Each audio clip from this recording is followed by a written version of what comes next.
Hello everyone. In this video, we are going to see about swaps.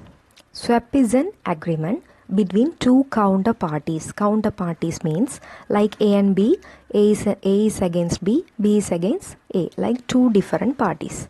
To exchange, they are going to exchange something. Two streams of cash flows. It means two continuous cash flows in a specific direction. The person who is called as issuer of the swap or agreement can contract to pay a floating rate. He's agreed to pay a floating rate. That rate is not fixed and he can receive a fixed rate or vice versa. Here he pay floating rate but receiving fixed rate.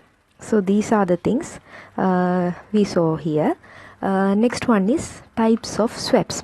First one is current swap. Another one is commodity swap, and another one is equity swap, and another one is interest rate swap. So what is current swap? Let's see. The parties make fixed interest payments or variable interest payments to each other in different currencies, not the same currencies. Sometimes that can be a principal payment, sometimes that cannot be a principal payment. Next one is commodity swap. So this agreement is a type of derivative agreement. Derivative means a financial security with a value that is relevant upon derived from underlying asset or group of asset. Here two parties are agreed to exchange cash flows, but they are depending on the price of an underlying commodity. It means cash commodity underlying a future contract. Commodity means a useful or valuable thing. Underlying means like a fundamental. This swap is usually used to hedge. Hedge means an investment position to offset the potential losses against the price of the commodity. Example, oil and livestock. So livestock means animals in farm, collectively called as livestock. We already know. So next one is equity swap.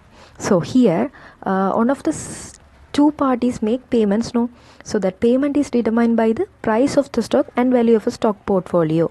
Stock portfolio in the sense it's a collection of stocks that you invest in with the hope of making profit, or the level of stock index, that is one kind of index that measures the stock market. So one kind of payments we know here. So other kind of payments can be determined by another stock portfolio or index by an interest rate. It can be fixed. So next one is interest rate swap. So here two parties make a series of interest payment to each other. Series means number of things of the same kind. That both payments are in a same currency. One payment is variable payment, other payment can be fixed or variable payment. The principal on payments are based no, so that based is not exchange. Okay, let's see. In this agreement, two parties are having equal principal amount. If A put 50,000, B also put 50,000. This thing also called as notional principal. So here they are agreed to exchange their cash flow for a specified period of time. They mention particular time period. These two parties can either into this interest swap into two things. One is plain vanilla swap, other one is basis swap. Plain vanilla swap means that parties enter to exchange fixed or floating interest or cash flows. Basis swap means that parties enter to exchange both floating interest cash flows. Other one is some terminologies are very important. So what is nominal or principal amount? Let's see.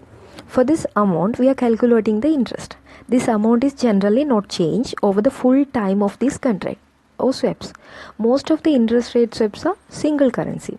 There is no exchange of nominal between the two counterparties, as the payment would cancel each other